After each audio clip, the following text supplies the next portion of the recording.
We watched more than 100 episodes of The Graham Norton Show to learn how to get anyone to open up in conversation.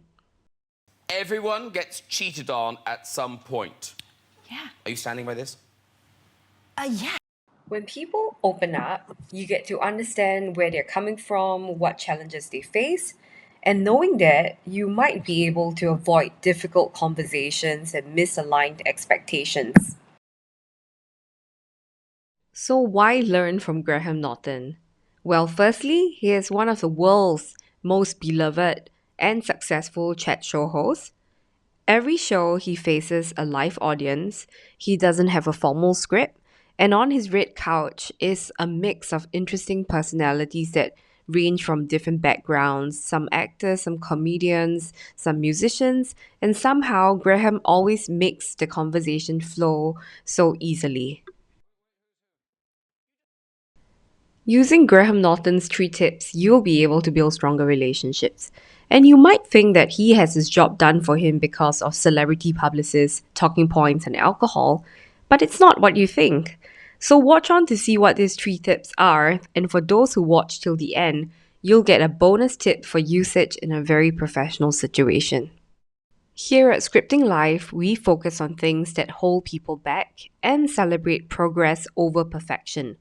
We do this by taking inspiration from television, movies, books, and culture. In this Made for Entrepreneurs series, we are zooming into building better connections. The power to get somebody to open up to you in conversation can be such a great feeling. You get to interact more deeply, form stronger bonds, and to learn from each other. And as an entrepreneur, being able to build rapport with your customers, your partners, teammates, it can boost the success of your business and make working so much more fun. Tip number 1: don't make social status the focus of the conversation. On each Graham Norton show, he is well known for ensuring that the personalities on his couch reflect a good mix of fame levels, creative types, and extroversion.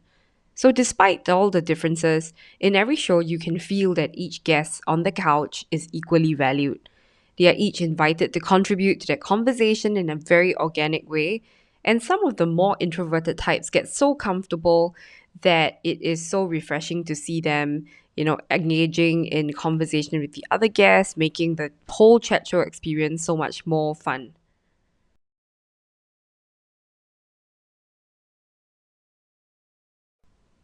Talk to each person without social hierarchy. This allows you to speak to them as a person without the facade of social status, wealth, circumstance that prevents you from forming a stronger connection. So talk to them as you would any human being. Tip 2: have a plan, but remember to be spontaneous. Graham Norton has a list of questions to ask, but he isn't fussy about the order and sequence, making the whole question and answer process less robotic. He goes with the flow, he weaves in his questions when it suits, and mostly he lets the dialogue and conversation flow naturally, which is in great contrast with the American chat show format.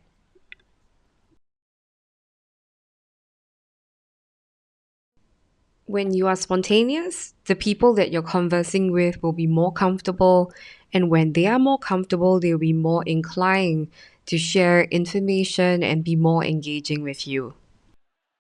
Tip 3: delightfully surprise them with the unexpected and guide them into the spotlight. Graham Norton has a great team of researchers who help him prepare his questions. So they dig deep and they discover interesting and unique information that become comedy gold mines for Graham to explore with his guests. He usually leads in with a comedic tone with just barely enough information, but somehow, because the fact is unique and memorable to the guest catches on immediately and takes off with their own rendition of the incident. So he gives them a great lead with the most subtle of hints, and then he allows them to tell their story in a way that makes it memorable. That hates it because, like, I still try to go to the club and say, I'm that guy. I'm still at the club. Yeah, it sounds horrible. I got Jamie Foxx. I'm like, what's up? We go to school with your daughter. Oh. And now we are at our bonus tip, which is to have people open up to you in a professional setting. Now, in a workplace, there are tangible and invisible boundaries that make communication more nuanced. Shared history and biases exist to trip you up and make people defensive. Hence, getting people to open up in a workplace can be challenging. It helps to go into it with transparency and sincerity so that the interaction is less of doing it just for the sake of paying lip service, but coming from a place of genuine curiosity.